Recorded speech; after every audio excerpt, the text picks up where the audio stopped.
Yeah, today. This is Mr. Prusinowski's new classroom in Shoreline Middle School. I wanted to show you a couple things that you might recognize from the walls. If you were one of my students at KIPP or one of my students at Cesar Chavez, check it on out. We've got, we start with our reflection, of course. Here's the drugs in your body poster to represent straight edge self-control, of course.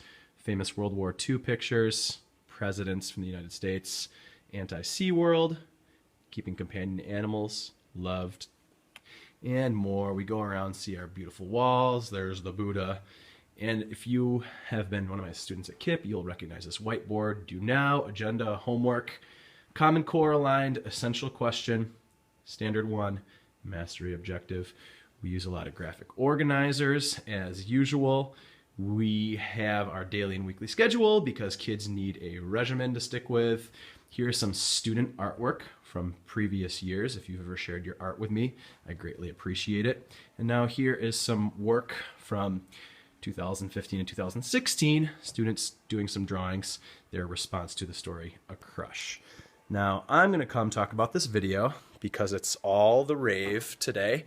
It's basically the basis of, for when you hear people say, not today, they're talking about this video.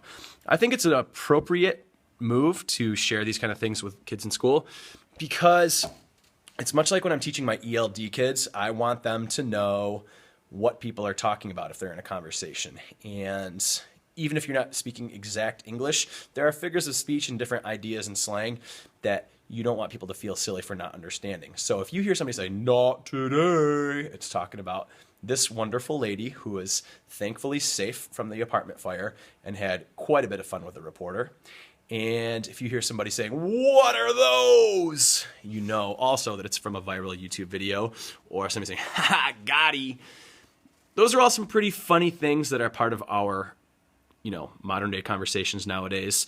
And yeah, I think it's appropriate to show kids, obviously, as long as there's no foul language used or no innuendos or anything like that. But I think it's appropriate so these kids know what other people are talking about. And despite some criticisms that, this is harping so heavily on this woman's race or on this woman's size or on this woman's class, I don't think that any of those are really coming into play with this 31-second clip of her speaking her mind to the news. So stay up on current events, enjoy the Casa Linda apartment video, and that's it for now.